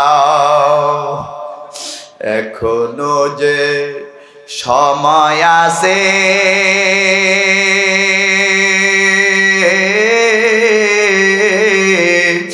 এসো ভাইরে গিয়ে, হরে পাগল কান্দ সবে মৌলা পাকের লাগি রে। ওরে পাগল কান্দ সবে মৌলা পাকের লাগি রে। গর খেয়ালস মুলকে ইজ্জত সরওয়ারি, গর খেয়ালস মুলকে ইজ্জত সরওয়ারি, গফতে আজরাইলেরাও আরে বরি, গফতে আজরাইলেরাও আরে বরি। দুনিয়ার জমিনের মধ্যে আপনি এবং আমরা কেউ, আমি আপনারা কেউ দুনিয়ার জমিনে চিরস্থায়ী ভাবে থাকতে, আরো জোরে কোন, থাকতে পারবো না। সময় মতো রওনা দিয়ে চলে যেতে হবে। আপনাকে আমাকেও সময় মতো রওনা দিয়ে চলে যেতে হবে। প্রিয় মুসলমান বন্ধুরে আমার, দুনিয়ার জমিনের মধ্যে যে কয়দিন আমরা আছি, নেক আমল সহকারে আমাদেরকে দুনিয়ার জমিনে বেঁচে থাকতে হবে। এর কারণ হলো বন্ধু, আল্লাহ তাআলা আপনাকে আমাকে কিন্তু মৃত্যুর পরে শুধুমাত্র সবাইর যে জান্নাত দিয়ে দিবেন তা কি? বদ আমলের কারণে আমাদের জাহান্নামে চলে যেতে হবে। তবে আল্লাহ তাআলা বান্দাদেরকে জাহান্নামে দেওয়ার জন্য কিন্তু সৃষ্টি করে নাই। ইমাম গাজালি, হুজ্জাতুল ইসলাম ইমাম গাজালি রাহমাতুল্লাহি আলাইহি ডাক দিয়ে বলেন, মানুষদেরকে আল্লাহ তাআলা জাহান্নামের জন্য সৃষ্টি করে নাই। ছাত্ররা ডেকে বলতেছেন, ভক্তবৃন্দ যারা আছে, মুহিব্বিন যারা আছে, তারা বলতেছেন, হুজুর আল্লাহ তাআলা জাহান্নামে দেওয়ার জন্য তৈরি করে নাই, তাহলে 7টা জাহান্নাম আল্লাহ তাআলা তৈরি করেছেন কি জন্য? ইমাম গাজালি রাহমাতুল্লাহি আলাইহি ডাক দিয়ে বলেন, আল্লাহ তাআলার দয়ার দিকে যদি তাকাই, আল্লাহ তাআলার দয়ার দিকে যদি তাকাই, তাহলে মনে হয় আল্লাহ তাআলা কাউকে জাহান্নাম দিবে না। মৃত্যুর আগে সব মানুষ কালিমা পড়া জান্নাতি হইয়া এরপরে মরবে। এর কারণ হলো আল্লাহ তাআলার দয়ার সাগর এত বিরাট, এত বিরাট, এত বিরাট। আল্লাহ তাআলা মুহাব্বতকে, ভালোবাসাকে, প্রেমকে, মুহাব্বতকে, ভালোবাসাকে 100 ভাগ করেছেন। 100 ভাগ করে 99 ভাগ মায়া আল্লাহ তাআলা নিজের কাছে রেখে দিয়েছেন, আর 1 ভাগ মাত্র মায়া। এই 1 ভাগ মায়াকে কোটি কোটি, হাজার হাজার, লক্ষ লক্ষ কোটি করে একটা ভাগ মায়াকে হাজার হাজার কোটি ভাগ করছে, লক্ষ লক্ষ কোটি কোটি ভাগ করছে, মিলিয়ন মিলিয়ন, বিলিয়ন বিলিয়ন ভাগ করে দুনিয়ার জমিনের মধ্যে যত প্রাণী কুল আছে, যত প্রাণী জগৎ আছে, একবারে পিপিলিকা থেকে শুরু করে মাছ পর্যন্ত, গাছ পর্যন্ত, যত যা কিছু আছে, মানুষ, গরু, ছাগল, যা কিছু, হাঁস মুরগি আছে, পাখি আছে, সব কিছুর উপরে 1 ভাগ মায়া কোটি কোটি, লক্ষ লক্ষ, হাজার হাজার, বিলিয়ন বিলিয়ন ভাগ করে সবার উপরে ছিটাইয়া দিয়েছে। সবাইকেই দান করেছে। কয় ভাগ মায়া? 1 ভাগ। তাহলে আপনার আমার ভাগের মধ্যে কত জাররা পরিমাণ পড়েছে? এই জাররা পরিমাণ মায়ার কারণে, এতটুকু মহাব্বতের কারণে প্রেমিক প্রেমিকার জন্য জান দিয়া দেয়। দেয়নি, গলায় দড়ি দেয়নি, বিষ খায়নি, রেলের নিচে পড়েনি, আরে কথা কয় না। সন্তান মায়ের জন্য জীবন দেয়, মা সন্তানের জন্য জীবন দিয়া দেয়, স্বামী স্ত্রীর জন্য জীবন দিয়া দেয়। হাজার হাজার ভাগ করার পরে কতটুকু অংশ আমার আপনার ভাগের মধ্যে পড়েছে? এতটুকু অংশ পড়ার পরেও যদি মানুষের ভিতরে এত মিল, এত মোহাব্বত, এত মায়া, এত দয়া, এত ভালোবাসা থাকে, আর যার নিকটে 99 ভাগ একচ্ছত্রের মালিক যিনি, তার নিকটে কত ভাগ মায়া। বাবা আদম আলাইহিস সালাতু ওয়াসসালাম ইন্তেকালের পরে শীশা আলাইহিস সালাতু ওয়াসসালাম নবী, শীশা আলাইহিস সালাতু ওয়াসসালামের ইন্তেকালের পরে ইদ্রিস আলাইহিস সালাতু ওয়াসসালাম নবী, ইদ্রিস আলাইহিস সালাতু ওয়াসসালাম দুনিয়া থেকে চলে গেলেন। নূহ আলাইহিস সালাতু ওয়াসসালাম দুনিয়ার জমিনের মধ্যে পয়গম্বর। নূহ আলাইহিস সালাতু ওয়াসসালামকে আদমের সানি বলা হয়, দ্বিতীয় আদম বলা হয়। এর কারণ হলো আল্লাহ তাআলা হযরতে নূহ আলাইহিস সালাতু ওয়াসসালাম, হযরতে নূহ আলাইহিস সালাতু ওয়াসসালামকে দীর্ঘ হায়াত দান করেছেন, লম্বা হায়াত। মানুষদেরকে ঈমানের দাওয়াত দেয়, ইসলামের দাওয়াত দেয়, মানুষদেরকে ইসলামের দাওয়াত দেয়, ঈমানের দাওয়াত দেয়। মানুষগুলি শুনে না, উল্টা পথে চলে। শুধুমাত্র উল্টা পথে চললে যে হতো তা নয়, পয়গম্বরকে মারধর করে। এমন মায়ের পয়গম্বরকে মারছে, পয়গম্বর দিনের বেলা মানুষের মায়ের আঘাতে কান্দে, রাত্রের যায় নামাজে আল্লাহ তাআলার কুদরতি কদমের মধ্যে সেজদা দিয়ে কান্দে। পয়গম্বর নূহ আলাইহিস সালাতু ওয়াস সালামকে আল্লাহ তাআলা নূহ বলে ডাক দিয়েছেন, কারণ হলো নূহ শব্দের আবিধানিক অর্থ হলো ক্রন্দনকারী। নূহ ক্রন্দনকারী, কাঁদে, দিনে কাঁদে কাফেরের মাইর খায়া, রাতে কাঁদে যায় নামাজে আল্লাহ তাআলার কুদরতি কদমে সেজদা দিয়া। এজন্য তাফসীরে কাবিরের মধ্যে উল্লেখ করা হয়, তাম পৃথিবীর সমস্ত মানুষের চোখের পানি যদি এক জায়গার মধ্যে জমা করা হয়, আমার আপনার আদি পিতা হযরতে আদম আলাইহিস সালাতু ওয়াস সালামের চোখের পানির সমান হবে না। এত কান্না কাঁদছে 360 বছর ধরে জান্নাত থেকে যখন নামায় দেওয়া হয়েছে আল্লাহ তাআলার কাছে, এত কান্না কাঁদছে, অনবরত চোখ দিয়ে পানি পড়তো সারা দিন রাত 24 ঘন্টা। আদম আলাইহিস সালাতু ওয়াস সালাম সহ তাম পৃথিবীর সমস্ত মানুষের চোখের পানি যদি এক জায়গার মধ্যে জমা করা হয়, হযরত নূহ আলাইহিস সালাতু ওয়াস সালামের চোখের পানির সমান হবে না। এত কান্না করেছে, দিনের বেলায় কাফেরের আঘাতে কাঁদতো, রাতের বেলায় যায় নামাজে আল্লাহ তাআলার কুদরতি কদমের মধ্যে সেজদা দিয়ে কাঁদতো। ও প্রিয় মুসলমান বন্ধুরে আমার, হযরত নূহ আলাইহিস সালাতু ওয়াস সালাম ঈমানের দাওয়াত দেয়, ইসলামের দাওয়াত দেয়। মানুষগুলি পাথরের আঘাত করতে করতে করতে করতে পয়গম্বর নূহ দুর্বল হয়ে গেছে, আর হাঁটতে পারে না। এরপরে যখন হাঁটতে পারে না, এক জায়গায় স্টিল দাঁড়ায় আছে, তখন চিৎকার মেরে ডাক দিয়ে বলেন, ইয়া আইয়ুহান নাস, ও মানুষ সকল, কুলু লা ইলাহা ইল্লাল্লাহ তুফলিহুন, হে মানুষের দলেরা লোক সকল, তোমরা বলো আল্লাহ তাআলা এক, এই ঘোষণা দিবা, অবশ্যই অবশ্যই ঘোষণার পরে তোমরা সফল কাম হইয়া যাইবা। যখন এই ঘোষণা দেয়, পয়গম্বর নূহের উপরে বৃষ্টির মতো পাথর মারা আরম্ভ হয়। পয়গম্বর নূহ আলাইহিস সালাতু ওয়াস সালামের উপরে বৃষ্টির মতো পাথর মারা আরম্ভ হয়। পয়গম্বর নূহ পাথরের আঘাতে জর্জরিত হয়ে, পাথরের আঘাত আস্তে আস্তে আস্তে আস্তে পাথরের নিচে পয়গম্বর নূহ হারায়া যায়। সন্ধ্যাবেলা জিবরাইল আলাইহিস সালাতু ওয়াস সালাম এসে পাথরের স্তূপের মধ্যে হাত ঢুকাই দিয়া পয়গম্বর নূহকে টেনে বের করে গায়ের মধ্যে হাত বুলায় দেয় জিবরাইল। আগের মতো সুন্দর, নূহ আলাইহিস সালাতু ওয়াস সালামের দেহ আগের মতো আবার ভালো হইয়া যাও। ডাক দিয়া বলেন পয়গম্বর নূহ, ডাক দিয়া বলেন, ভাই জিবরাইল, আগামীকালকে আমার কোনো ডিউটি আছে কিনা? হযরতে জিবরাইল আলাইহিস সালাতু ওয়াস সালাম ডাক দিয়া বলেন, আল্লাহ তাআলার হুকুম হলো, আজকে আপনি যেই লা ইলাহা ইল্লাল্লাহর দাওয়াত দিবেন, আগামীকালকেও আপনি এই লা ইলাহা ইল্লাল্লাহর দাওয়াত দিবে। এভাবে প্রতিদিন মাইর খায়, প্রতিদিন পাথরের নিচে হারায় যায়, জিবরাইল এসে প্রত্যেকদিন টেনে উঠায়। এভাবে প্রতিদিন মাইর খাইতে খাইতে খাইতে খাইতে একদিন নয়, 2 দিন নয়, 1 মাস নয়, 2 মাস নয়, 1 বছর নয়, 2 বছর নয়, আপনি চক্ষু বন্ধ করে দিল দিয়া অন্তর দিয়ে একবার চিন্তা করে দেখেন, মনোযোগ সহকারে একবার শ্রবণ করেন, মনোযোগ সহকারে একবার চিন্তা করেন তো, 1 বছর নয়, 2 বছর নয়, 950 বছর পর্যন্ত এভাবে মাইরি খাইছে। আগামীকালকে সকালে বাড়ি যায় আল্লাহু আকবার কইন, আরো জোরে আল্লাহু আকবার।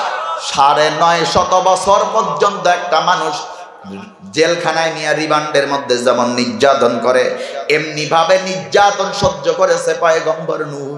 গোসায় আর সহ্য হয় না, ধৈর্যের বাঁধ ছুটে গেছে পয়গম্বরের।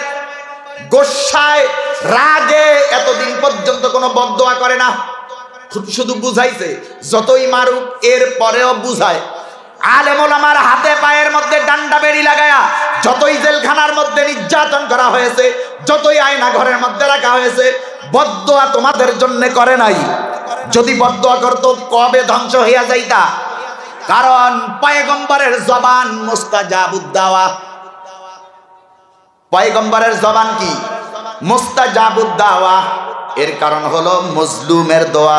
সালাসাতুল্লাহ তারাদ্দু দাওয়াতুহুম, বিশ্বনবীর হাদিস। একবার যদি সন্দেহ করেন ঈমান চলে যাবে আপনার। আল্লাহর হাবিব ডাক দিয়ে বলেন, সালাসাতুল্লাহ তারাদ্দু দাওয়াতুহুম, দাওয়াতুল ওয়ালিদাইনে, দাওয়াতুল মাজলুমে ওয়া দাওয়াতুস সাইমি ইযা আফতার। তিন ব্যক্তির জবান, তিন ব্যক্তির মুখ, তিন ব্যক্তির জবান এবং আল্লাহ তাআলার আরশ আজিমের মধ্যে কোনো পর্দা থাকে না, কোনো পর্দা থাকে না, কোনো আলতা পর্দা নাই, সরাসরি যায় কবুল হয়। এর মধ্যে এক ব্যক্তি হলো দাওয়াতুল ওয়ালিদাইনে, সন্তানের জন্য মা বাবার দোয়া। দোয়া করবে সাথে সাথে কবুল হয়ে যায়, এক সেকেন্ডও দেরি হয় না, একটা সেকেন্ডও দেরি হয় না, সাথে সাথে আল্লাহ তাআলা কবুল করে ফেলে। সন্তানের জন্য মা বাবার দোয়া কত কবুল, কত কবুল। মা বাবা এই জমিনের মধ্যে আমি আপনি যেমন দুনিয়ার জমিনের মধ্যে থাকতে পারবো না, এই পৃথিবীর জমিনের মধ্যে আপনি আমি কেউ এই দুনিয়ায় থাকতে পারবো না, আমাদেরকে চলে যেতে হবে। বিশ্ব নবী সাল্লাল্লাহু আলাইহি ওয়াসাল্লাম একটা হাদিস বর্ণনা করেছেন, আলহামদুলিল্লাহ তামলাউল মিজান। আলহামদুলিল্লাহ যদি জমিনের মধ্যে কোনো ব্যক্তি বলে, আল্লাহ তাআলা তার জন্য মিজানের পাল্লা পূর্ণ করে দেয়। ওয়া সুবহানাল্লাহি ওয়াল হামদুলিল্লাহি তামলাআন আও তামলাউ মা বাইনাস সামাওয়াতি ওয়াল আরদ। কোন ব্যক্তি যদি সুবহানাল্লাহ এবং আলহামদুলিল্লাহ একসাথে বলে, তাহলে জমিন থেকে আসমান পর্যন্ত যেই ফাঁকা জায়গা আছে, এই ফাঁকা জায়গাটা পুরাটা তার জন্য নেকিতে পরিপূর্ণ করে দেয়। ওয়া সুবহানাল্লাহি ওয়াল হামদুলিল্লাহ তামলাআন আও তামলাউ মা বাইনাস সামাওয়াতি ওয়াল আরদ। জমিন থেকে আসমান পর্যন্ত যত খালি জায়গা আছে সব তার জন্য নেকিতে পরিপূর্ণ করে দেওয়া হয়। ওয়াসসালাতু নূরুন, বিশ্বনবী ডাক দিয়ে বলেন ওয়াসসালাতু নূরুন, নামাজ হলো আলো স্বরূপ। নামাজ কি? নামাজ পড়েন তো সবাই? নামাজ যদি পড়েন হাসরের ময়দানে ঘুটঘুটে অন্ধকারের মধ্যে আপনারা আলো দেখতে পাবেন। ওয়াসসাদাকাতু বুরহানুন, বিশ্বনবী ডাক দিয়ে বলেন দান সদকা দুনিয়ার জমিনের মধ্যে যদি তোমরা করো তাহলে এটা আলো স্বরূপ দেখতে পাবা। ওয়া সাদাকাতু বুরহানুন, দলিল স্বরূপ, বুরহান স্বরূপ হাসরের ময়দানে তোমরা তা দেখতে পাবা। বুরহান দলিল হয়ে তোমার সামনে দাঁড়ায়া যাবে, কারণ তোমাকে দলিল দিবে আল্লাহ। এই ব্যক্তি তোমার রাস্তায় খরচ করেছে, তোমার রাস্তায় সাদাকা করেছে, ওগো আল্লাহ এই ব্যক্তিকে খবরদার, আমি সাদকা আমি দান তারে জাহান্নামে যাইতে দিব না। সুবহানাল্লাহ কইলেন না? ওগো আল্লাহ এই ব্যক্তি তোমার রাস্তায় যখন হাত পাতা হয়েছে, বিশ্বনবী সাল্লাল্লাহু আলাইহি ওয়াসাল্লাম তাবুকের যুদ্ধের সময়, যখন তাবুক অভিযানের সময় সাহাবীদের অবস্থা তখন একবারে নাজুক ছিল, খুব গরিব অবস্থায় ছিল। আল্লাহ রাসূল হাত পাততেছে, ও আমার সাহাবায়ে কেরাম তাবুকের যুদ্ধে যাওয়া হবে, কার কাছে কি আছে হাজির করো। সমস্ত সাহাবায়ে কেরাম প্রাণ ভরে সাদকা করা আরম্ভ করলেন। সাদকা করতেছেন প্রাণ ভরে, যখন সাদকা করতেছে সব সাহাবায়ে কেরাম দান করেছে। বিশ্বনবী সবগুলি দেখছেন, দেখার পরে বলতেছেন আবু বকর, ওসমান, আলী, আমার সাহাবায়ে কেরাম যারা আজকে যা কিছু দান করলা সব কিছুর চেয়ে আবু বকর যা দান করেছে তা আল্লাহ তাআলার কাছে বেশি পছন্দনীয় হয়েছে। সাহাবায়ে কেরাম বলতেছে কিরি, আবু বকর ছোট্ট একটা থলের মধ্যে করে কি জানি আনলো, বিশ্বনবীর সামনে হাজির করলো, আর আমরা এত এত কিছু দান করলাম, আবু বকরের দান আল্লাহর কাছে পছন্দ হয়ে গেল। আল্লাহ রাসূল চেহারা দেখে বুঝছে না মনের খবর, সাহাবীদের প্রশ্নবিদ্ধ চেহারা। বিশ্বনবী ডাক দিয়ে বলেন ওসমান তুমি কত দিয়েছো? ইয়া রাসূলুল্লাহ, ইয়া হাবিবাল্লাহ, আমার সম্পদ যা আছে তা 3 ভাগ করে 1 ভাগ আপনার কদম মোবারকে দান করে দিছি। ওমর তুমি কত দিয়েছো? ওগো আল্লাহর রাসূল, আমার যা সম্পদ ছিল 2 ভাগ করেছি, 1 ভাগ আপনাকে দান করে দিলাম, আল্লাহর জন্য দান করে দিয়েছি, আর 1 ভাগ বাড়িতে রেখেছি। আলী তুমি কত দিয়েছো? আমার যা কিছু ছিল এগুলোকে আমি 4 ভাগ করে 3 ভাগ নিয়ে আসছি, একমাত্র শুধুমাত্র 1টা ভাগ বাড়ির জন্য ফাতেমার জন্য রেখে আসছি। এবার সর্বশেষ সব সাহাবীদের থেকে আল্লাহ রাসূল মতামত নিয়ে তাদের কাছ থেকে এবার শোনার পরে আবু বকরকে ডাক দিয়ে বলেন আবু বকর তুমি কি দিয়েছো এবং বাড়িতে কি রেখে এসেছো? হযরত আবু বকর সিদ্দিক রাদিয়াল্লাহু তাআলা আনহু একটা থলে একটা ব্যাগ বিশ্বনবীর সামনে এনে বলতেছেন আল্লাহ রাসূল চেহারার দিকে তাকায় দেখেন হাতের মধ্যে একটা থলি, চোখের মধ্যে পানি। আবু বকর ডাক দিয়ে বলেন, ওগো আমার হাবিব, ওগো আল্লাহ রাসূল, আমার জাগতিক সম্পদ বলতে, দুনিয়ার সম্পদ বলতে যা কিছু আছে সব কিছু এনে বিশ্বনবীর কদম মোবারকে দান করে দিয়েছি। আবু বকরের বাড়িতে এখন আল্লাহ এবং তার রাসূল ছাড়া আর কোনো কিছু বাকি নাই। প্রিয় ভাইরা আমার, আল্লাহ তাআলা সম্পদ যাদেরকে দিয়েছেন, কেউ আবু বকরের মতো চেষ্টা করবেন বেশি দেওয়ার জন্য, কেউ ওমরের মতো চেষ্টা করবেন অর্ধেক দেওয়ার জন্য, অথবা যারা পকেটে করে যা কিছু নিয়ে এসেছেন মনে করবেন আবু বকরের মতো পকেট খালি করে সব দিয়ে দিব, ওমরের মতো অর্ধেক রেখে অর্ধেক দিব, ওসমানের মতো 3 ভাগ করে 2 ভাগ দিয়ে দিব, আলীর মতো 4 ভাগ করে 3 ভাগ দিয়ে দিব, আব্দুল্লাহ ইবনে মাসউদের মতো অন্যান্য সাহাবায়ে কেরামের মতো যা মন চায় এভাবে আপনারা আপনাদের যে মসজিদ আছে জায়গা সংকুলন হয় না, পূর্ণ নির্মাণ আবার করা হবে। এই মসজিদ আমি গাজীপুর থেকে এসে এই জায়গার মধ্যে, ওই সাতক্ষীরা থেকে সুন্দরবন থেকে এসে এই জায়গায় নামাজ পড়তে আসবো না। আপনাদের মসজিদের মধ্যে আপনারাই নামাজ পড়বেন। আপনাদের মসজিদের সৌন্দর্য যদি বর্ধন হয় তাহলে এলাকার মধ্যে সুনাম হবে কি হবে না?